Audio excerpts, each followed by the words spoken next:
Hello and welcome back to the 35th Mill. Here we are today to talk about Kingsman, The Golden Circle. Ooh.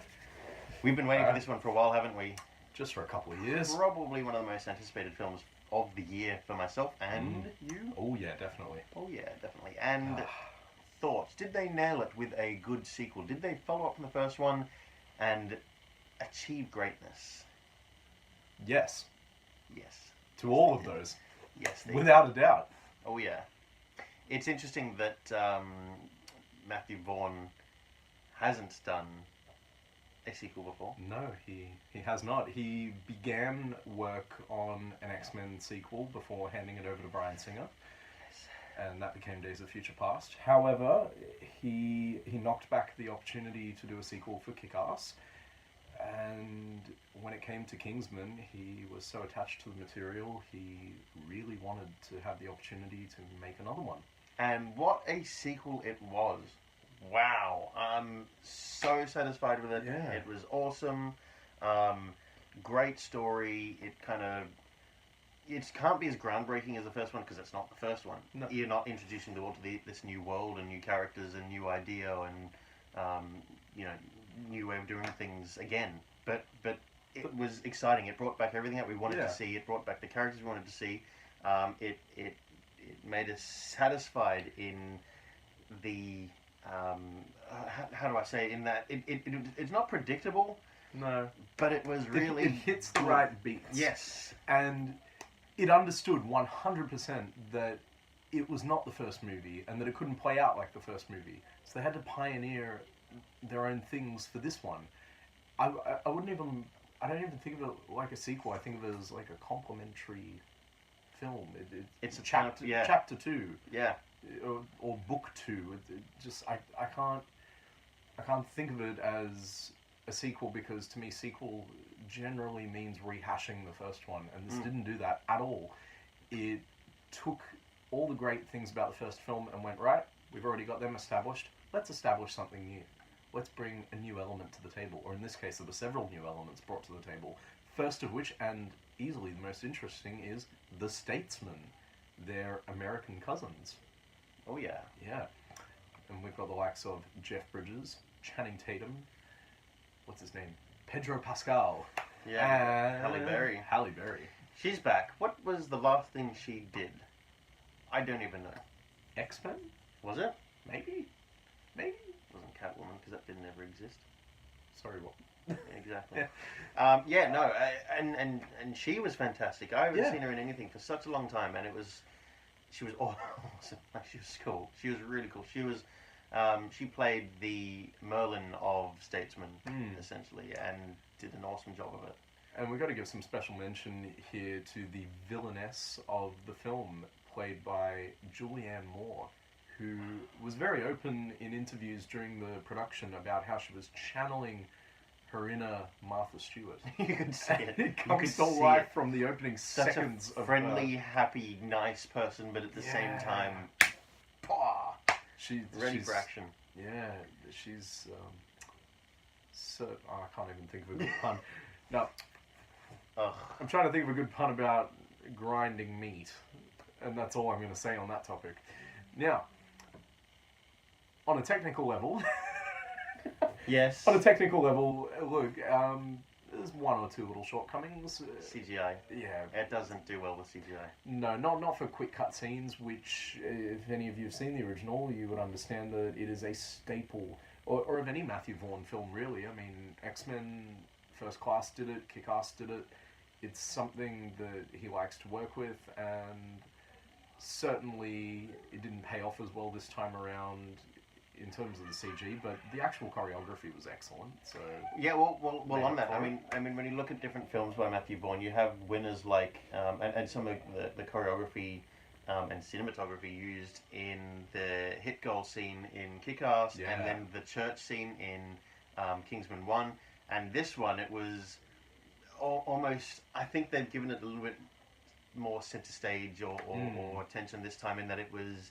I'm not going to say exactly what it was, but it was almost, the big one. Yeah. It was the big one in this film. Was a choreographed film or fight scene like that, which was awesome. I Yeah. love them. I'm all for them. I'll see them every single day of the week. You definitely get spoiled in this movie with these kinds of things. There's one great treat for all of you, and it's a very, very, very famous singer who makes a fantastic turn in the film.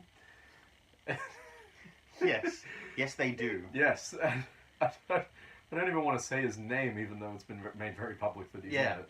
But damn, wow, What a performance! Just the whole way through. Yeah, Almost slightly a piss take of his own attitude in some ways. Yes, definitely. But definitely. Such a win. Like, so good.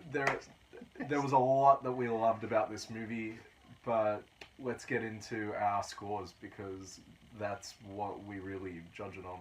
Yep. And I'll let you go first. Oh, okay. All right, look.